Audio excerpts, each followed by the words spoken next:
Is this slowly becoming a Louis Tomlinson stan channel? Maybe. Am I upset about it?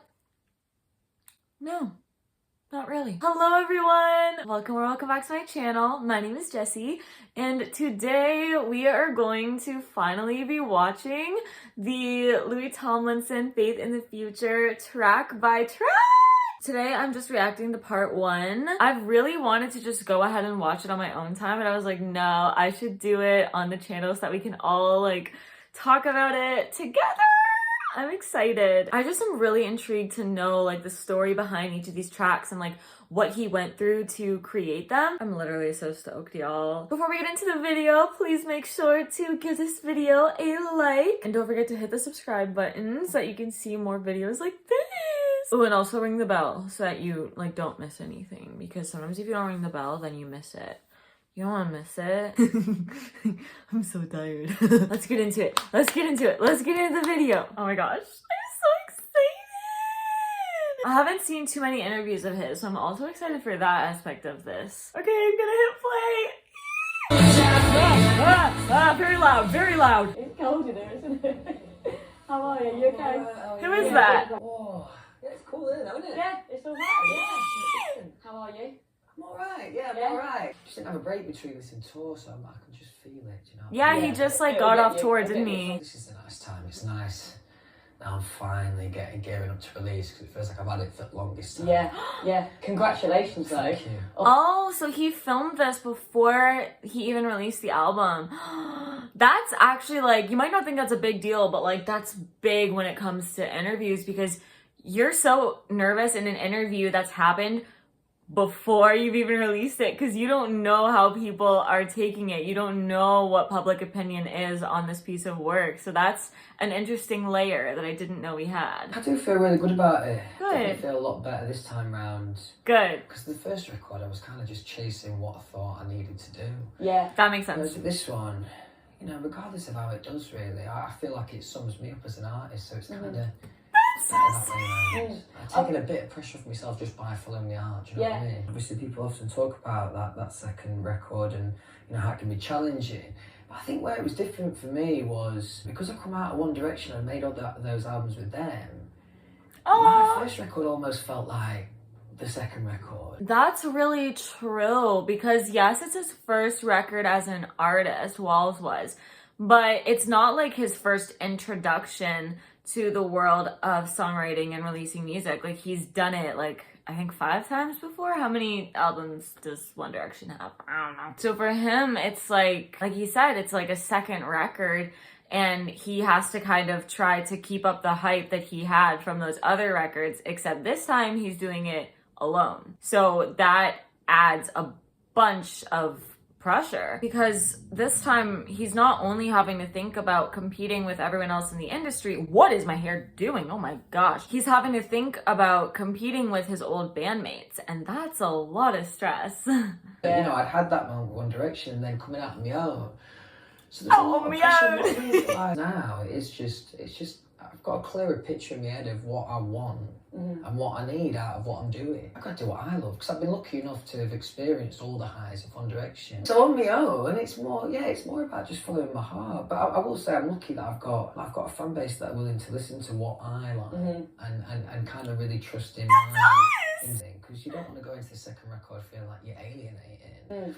Yeah, I think what you've come out with is just a really amazing guitar record. Thank you.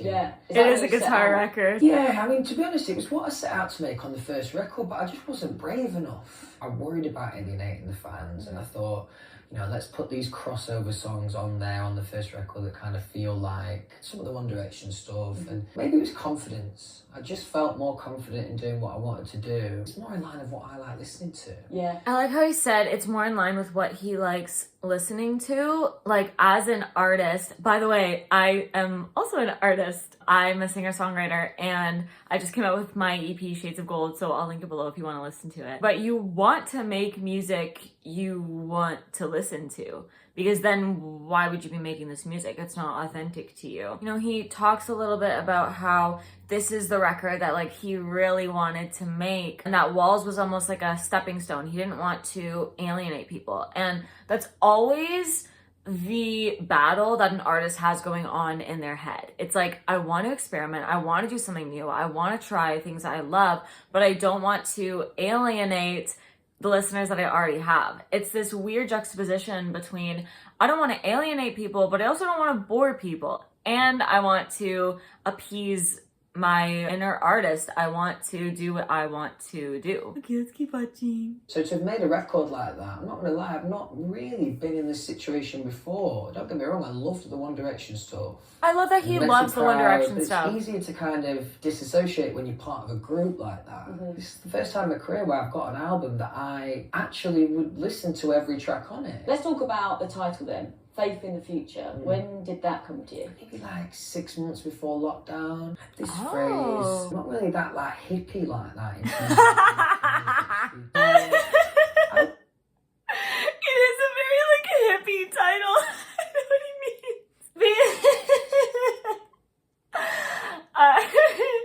Oh my gosh. The title is interesting because it's not just a feel-good album. It goes through a lot of pain. But I think that's why the title is so effective, because it talks about a lot of the pain that he's feeling, and it's talking about how despite that, he still has this faith in the future. And so I really love this title. And it's interesting that he thought of it like before the pandemic. I assumed that he thought of the title during the pandemic because that was when everyone kind of lost faith in the future, I think. So that's interesting. I want to keep watching. I like the alliteration in it and all that kind of shit, but it wasn't until kind of lockdown happened that it felt kind of appropriate to put out a positive message like that. He's a prophet. He knew. It almost feels like it decided itself as me getting. That's always the best. Yeah. When you decide something very consciously and very meticulously, you're like, okay, this is what I've chosen to do. This is me. But so much of songwriting and lyricism comes from often somewhere like very guttural. Like it's almost accidental. Like my song that I do that I have out, I wrote it in about 5 to 10 minutes.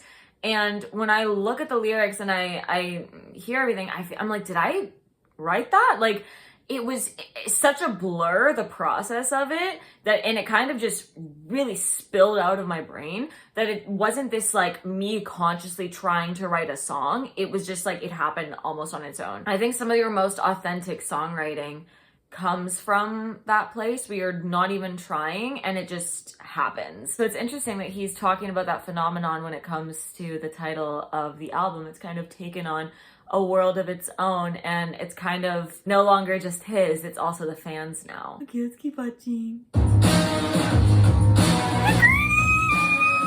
So much of this album feels like it's kind of a love letter to your fans, really. That's You so know, the track true. opener, I like this interviewer. What an opener, first of all. It's basically just like a big thank you to your fans, right? Yeah, and it's nice to be able to do that in the context of a song, and also done in not in a cheesy way, I don't think. You know, 'cause No, not at all. I think we've done it in a really authentic way.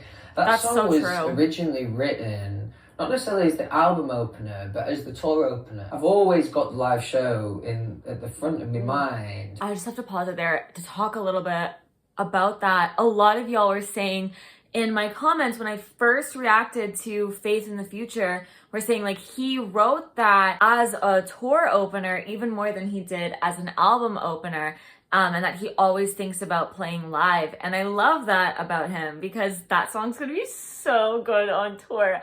Y'all, I really want to get tickets to his tour. Like I really want to get tickets to his tour.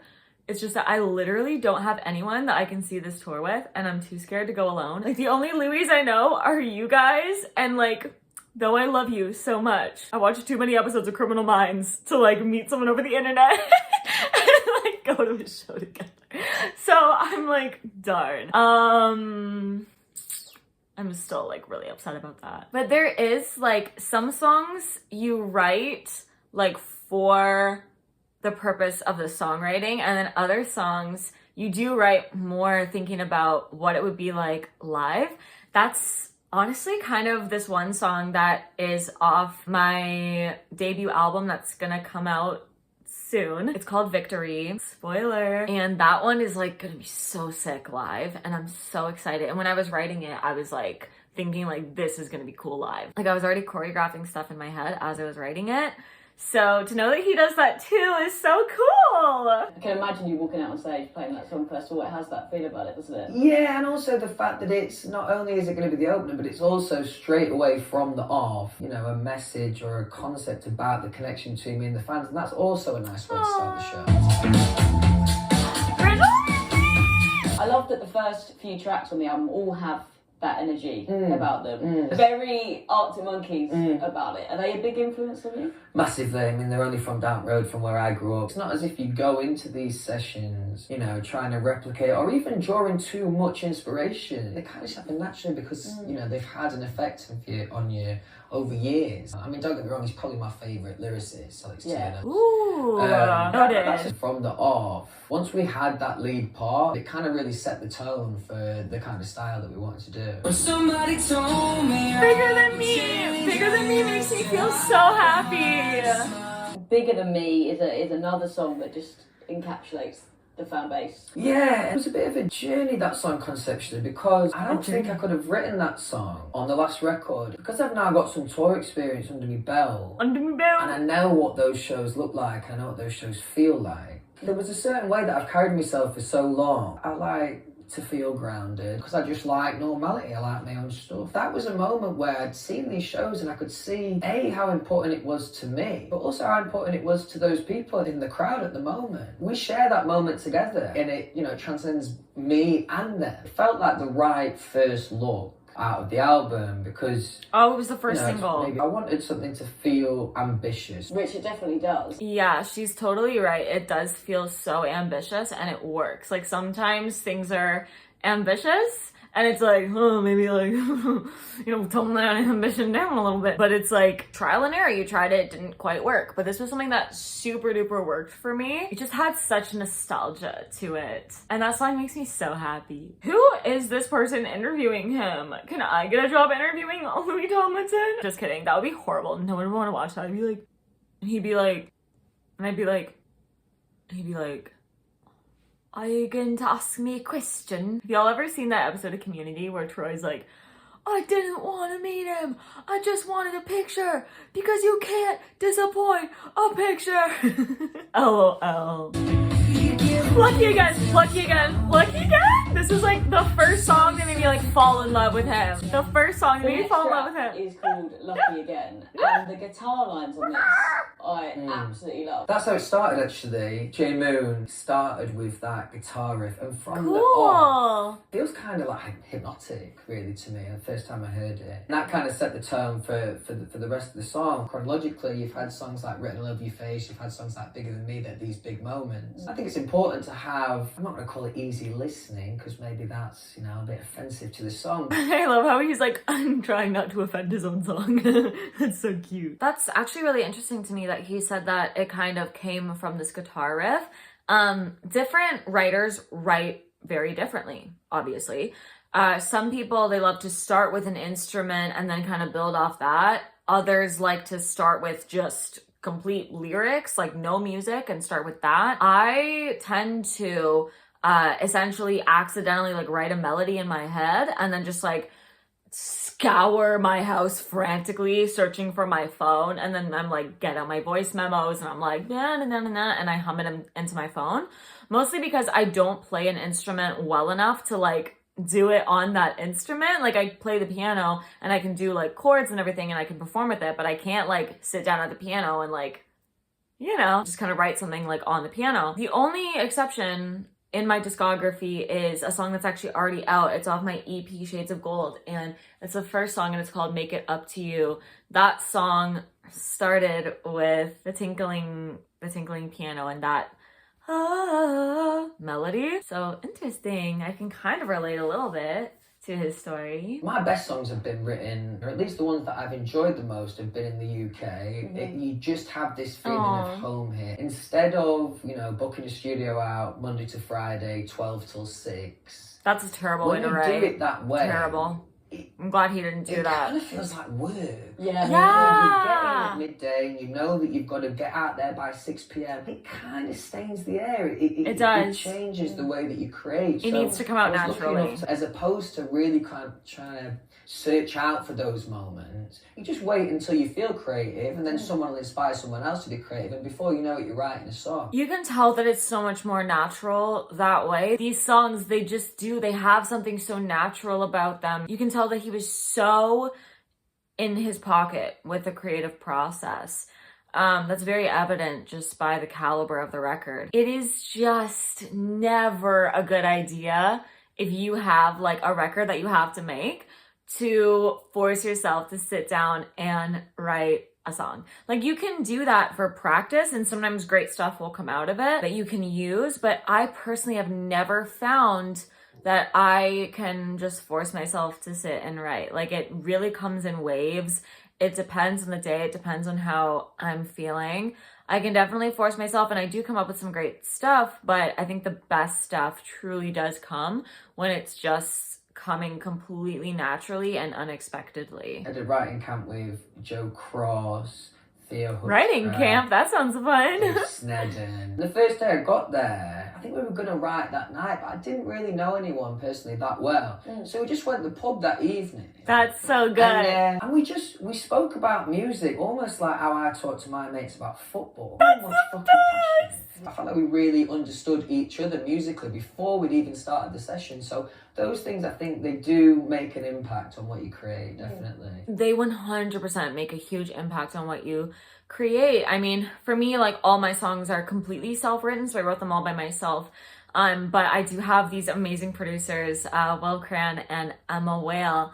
And it's so cool because, like, as we've gotten closer as friends, the music has just gotten better and better and better, because there is a style of communication that you have now that you don't have when you first meet someone. There's just a natural flow that comes from it, to where you're able to kind of come up with your own individual language of how you're going to communicate about this music. When you feel comfortable with the person that you're working with, everything just becomes 10 times easier, and the product is 10 times better.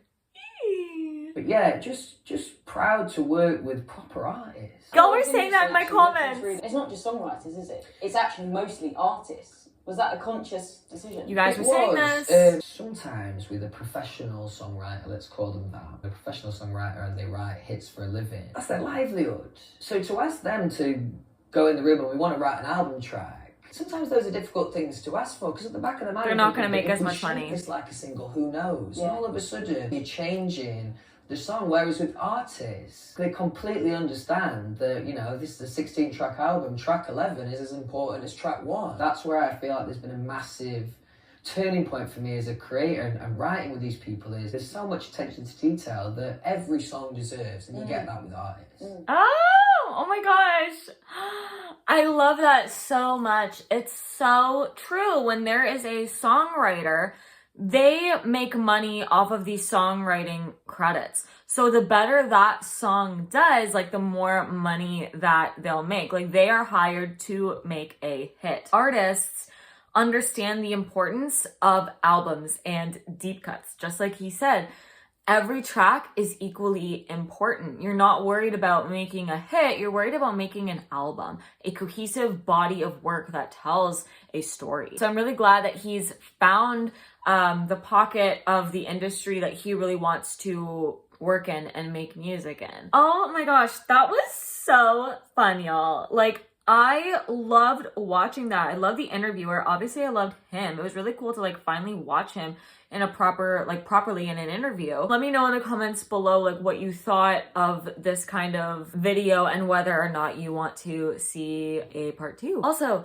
I just put up my, like, cozy winter songs playlist on my Spotify. I'll link it down below. It has some Louis songs in it because Louis just reminds me of Christmas and winter. Y'all told me that his birthday is December 24th, so we're definitely gonna do something special for Louis' birthday on Christmas Eve. Some of you were mentioning doing, like, a live stream stream. And like, if that's something you'd want to see, where we could just like talk about Louis, I don't know exactly what the subject would be, but if that's something you'd be like interested in for like Christmas Eve, let me know if that's something that you'd like be interested in. I'd have to figure out how to work a live stream, but I'd be willing to do it. But yeah, make sure to go listen to that playlist. It has some of your Louis faves on it. Also, it would mean the world, like I said, if you could listen to my music. So many of you have been listening to my music and it's been so sweet and just like literally warms my heart. It makes my day every single time I get a comment that is like, I listen to your music. I'm like, that's insane. Like, that's so insane. And I love you so much for that. Like, thank you. Oh my gosh. Make sure to please subscribe if you like this video and you want to see more videos like this, or just like more reaction videos in general. Make sure to ring the bell so that you get notified every time that I post. Make sure to like this video if you liked it. Make sure to like this video if you hated it. And I will see y'all hopefully. Maybe not next time. We'll have to see how much time I have, but I am definitely some point in the near future going to be reacting to One Direction's latest album, because that was like the most requested, so I'm really excited. But yeah, thank you all so much again for watching. Okay, bye. Louis' little hair. Louis has bangs like me. Did you guys see Louis' little bangs? He has bangs like me. Hashtag twins. Hashtag twinning.